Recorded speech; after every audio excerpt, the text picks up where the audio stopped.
Pivot, pivot, pivot. You've heard it a million times, but what does it actually mean? This week, we're talking about the pivot, creating adaptability and resilience within your business. I'll be revealing strategies that I use in my company to survive economic downturns and market trends, how I've built a culture within my business that's equipped and ready to handle moments of instability, and why Blockbuster fumbled the bag at the 1-yard line. You're listening to Young Boss with Isabelle Guarino. Let's dive in. You're smart, you're motivated, you want to do something big. You're on the verge of being a young boss, and we're going to help you get there. I'm your host, Isabelle Guarino, and welcome to the Young Boss Podcast, where youth is your power. Sheryl Sandberg, the COO of Facebook, famously said, "We cannot change what we are not aware of, but once we're aware, we cannot help but change." And I could not agree more. There are a variety of skills, tactic, and knowledge that make up a great leader or a great business, but one of the most critical elements of succeeding in your business is your ability to adapt and to remain resilient through the toughest of times. There's a variety of skills, tactics, and knowledge that make up a great leader or a great business. But one of the most critical elements of succeeding in business is your ability to adapt and remain resilient through the toughest of times. We cannot predict the future. But what we can do is continually prepare and position to the best of our ability to weather the storms, to pivot when necessary, and to adapt to the market, the economy, or the demands of our clientele. We know what happens when we don't. We end up like Blockbuster or BlackBerry. We're in the age of now, the age of constant change, and if you're not adapting, you're dying. Blockbuster had everything they needed to pivot: the inventory, the relationships in the industry, the clientele, but they failed to adapt. And when Netflix burst onto the scene, first beginning with home delivery of blockbusting titles, Blockbuster executives had the arrogance to brush them off. They simply didn't have the foresight to adapt to the shifts in the market. One thing Netflix had that Blockbuster didn't: convenience.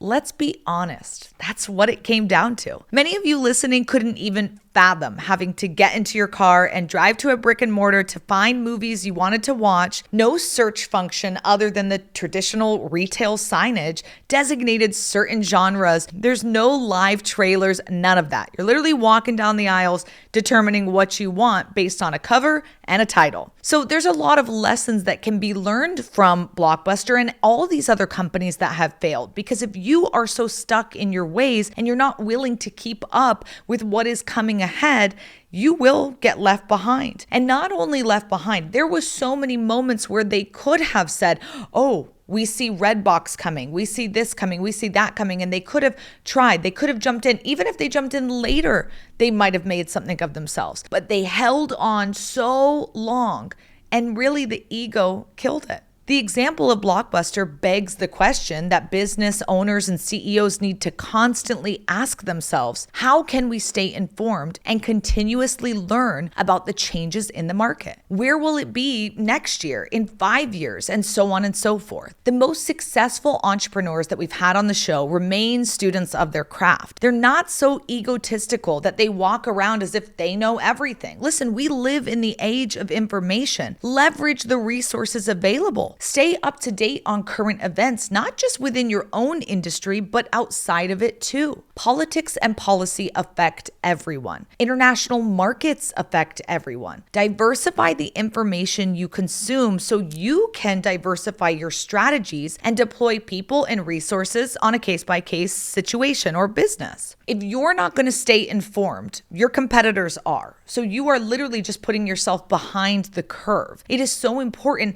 that you hear and know what's going on and you stay a part of that conversation, because things are always changing. There's only one thing in life we can count on, is that things are never going to stay the same. So if you know that and you're a business owner using the same old strategy that worked last year or 5 years ago, it's not going to cut it. You have to be forward thinking. And if that is not you, that's also okay. But bring someone into your business who has that forethought, who loves to discover what's going on and wants to be a part of that conversation and that forward growth and movement. There's a business and time management strategy called buffering. It's essentially the concept of adding 50% of time or resources to everything you do. If you think it's going to take you 10 minutes to get somewhere, plan for 15. If you think you'll need $10,000 to complete a project or implement a new strategy, plan for $15,000. If you think your industry is headed in one direction, also plan for it to go the other direction. Give yourself enough of a buffer to be able to adapt, to give yourself flexibility for the unexpected. Something I noticed in the education market years ago was that online education was starting to become a hot topic. We're talking 10 years ago when we only had live events and trainings. So we sat down our founder and we said, we need to create online products to stay ahead of the curve. Maybe people don't want it now, but they're going to want it. They're going to need it. And we need to keep up with the trends. So we created an online product. And the first round of it wasn't so great. But every year we've improved and we've made it better. We've added more things along the way to help those people learn in that way, because if you're not staying on top of what you're doing, your competitors are. And what did we notice? Everyone who came into the market, they didn't come to also teach in-person trainings like we were doing. They came online. And if that was an afterthought for us, oh no, the competitors are doing it, now we have to, we would have been left behind in the dust. Instead, we forward thought over here. We made that plan just saying, in case they go this direction, we also need to go that way too. And it saved us. Whether you like it or not, you're the boss and you're responsible for predicting market trends and fostering a culture of innovation. If you need to delegate these responsibilities, then so be it. That's fine. You know, I always say delegate and elevate, but make sure you have the right people in the right places that you can trust to execute your vision and strategies for remaining adaptable. The culture of your business is going to play a large part in this.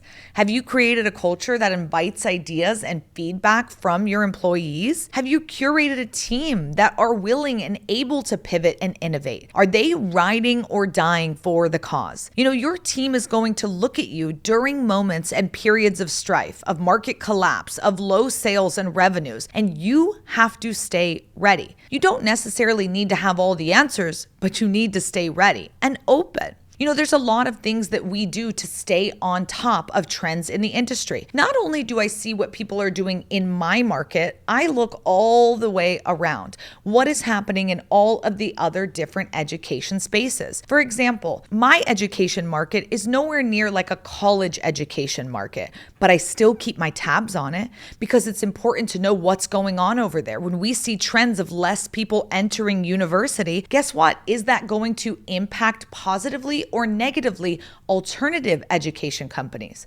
Something for us to note. You know, when I go to masterminds and I talk with other business owners, that's a really great way for me to find out what's happening in their markets, in their areas, so I can learn from what they're seeing as well. Reading articles and blogs and keeping up with market trends, that's great. But those conversations, having the insight, the know, whether that's a mentor, whether that's a mastermind, whether that's a Facebook group you're a part of, whatever the case is, you have to go talk to the people who are doing it, because it's really tough to be in rooms where everybody's inflating their numbers and they're saying one thing but really doing another. No, I'm talking about the real people who will sit down and they will show you their P&Ls. They will show you what's going on and they will tell you, this is what I'm paying for this. This is when we pivoted here. This was a total flop.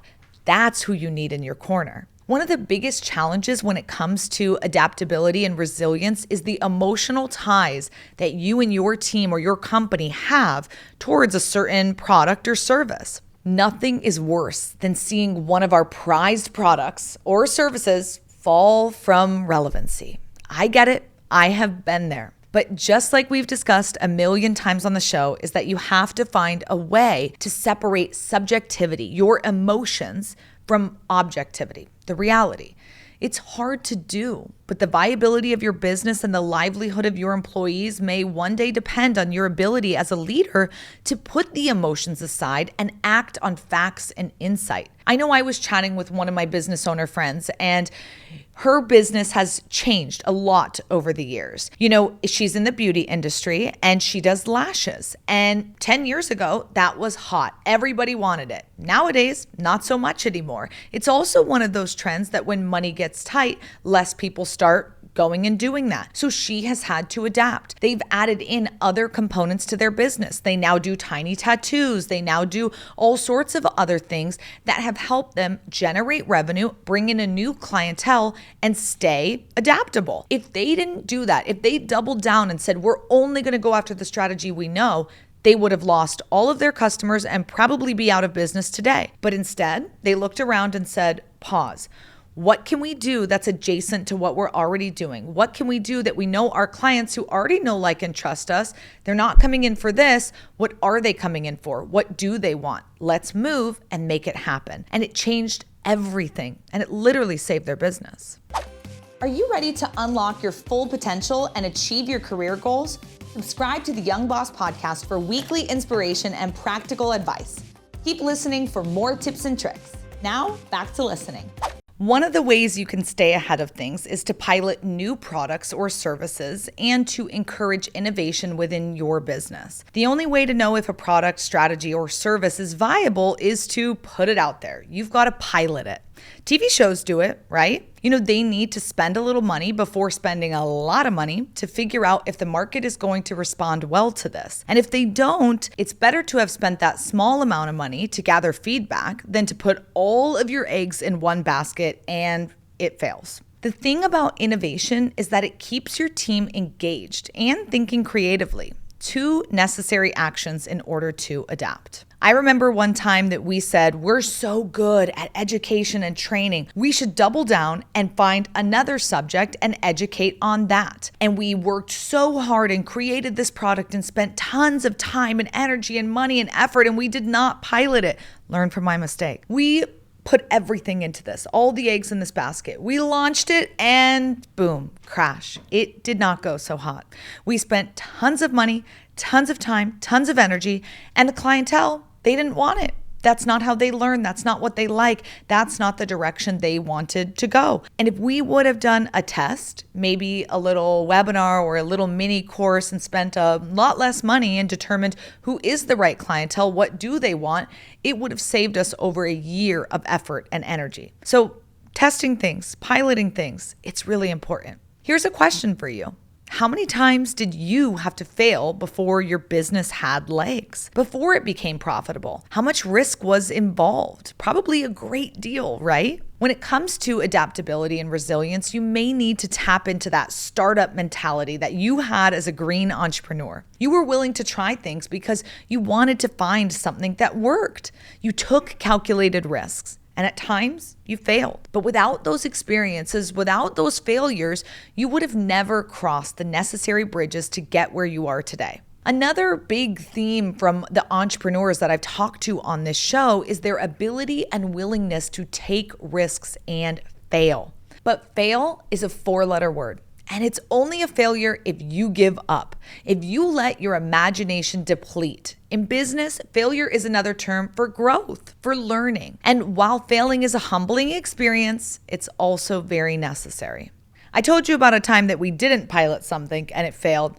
Let me tell you about a time that we also went all in, but it was a calculated risk. We saw that the market needed a large event, a huge convention. We were so excited. Other people were doing it and it was super successful. So why couldn't we? It was right up our alley and something that we were confident and comfortable doing. So we spent hundreds of thousands of dollars throwing a big event, paying for big names, selling tons of tickets and sponsors and booths and all of this great stuff, but all of this effort, and we didn't make any profit.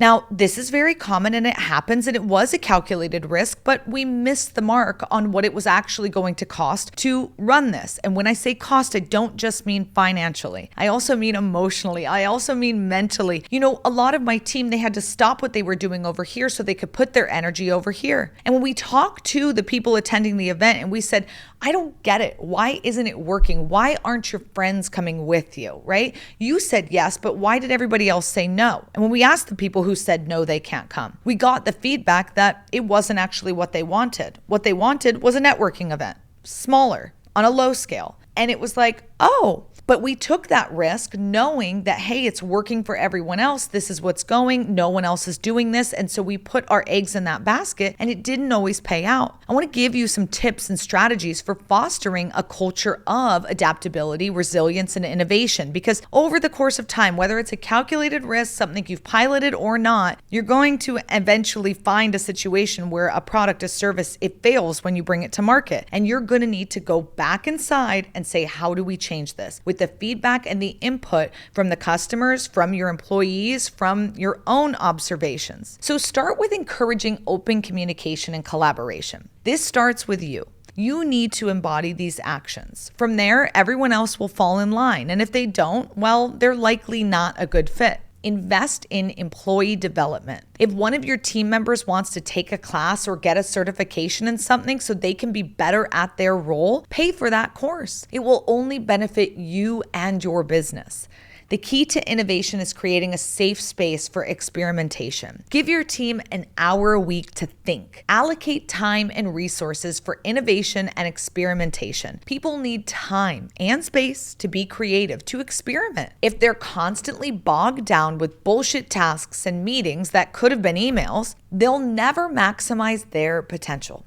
And always be sure to recognize and reward innovation. Encourage diversity and inclusion in your business. Build diverse teams, people with different backgrounds from different industries. This will allow for thoughtful conversations and collaborations built on different perspectives from all over the world or country. And remember, what can be measured can be managed. So be sure to involve metrics with everything you do. How will that online course positively affect the outcomes of your employee work? How will they implement their new learnings? KPIs, baby. They keep everyone accountable and motivated to produce great work. Throughout my years in business, one of the biggest downfalls of business owners and CEOs is the absence of creating a feedback loop amongst their team. There is so much value in polling your team members for their insights and observations within the business. You might be the owner and the resident expert of your industry within your business, but are you on the sales calls every day? Are you sitting with the operations team every day observing their challenges? Probably not. And the essence of being a young boss is not being hands-on all day, every day. That being said, how are you going to lead effectively and implement strategies for adaptation if you're not gathering insights and observations from teams? I love to ask my employees, what do you know about my business that I don't know? Because you'd be shocked at the answers that they give you. There are so many things that they'll be able to tell you that you are going to be like, what? I had no idea. Or bringing different parts of the team together, whether it's the sales and the operation or finance and marketing, whoever it is, bring them together to go through a process. And sometimes when you do that, the operations team will say, well, here's 20 issues that we consistently run into. And if they went over that, process on their own, there would not be any feedback from anyone else. So they go through it and they say, yep, those are the issues we run into. It just is what it is. And we deal with it when it happens. But when you invite someone from the sales team to come into that meeting, then they say, oh, well, we could solve that by just bringing this up front on the sales call with them. And that would solve that problem right there. And the ops team is like, what? We've been doing this for 3 years, not thinking that there was a solution. Bringing the team together and listening to their feedback and actually taking action. You see, feedback is a kind act. Without it, you literally don't know how to help one another. You have to have those moments of, is this working? Is this product? Is this process working? Are these people working? There's so many different things that you can evaluate, but bringing the team together, they can give each other answers that you as the owner probably won't know.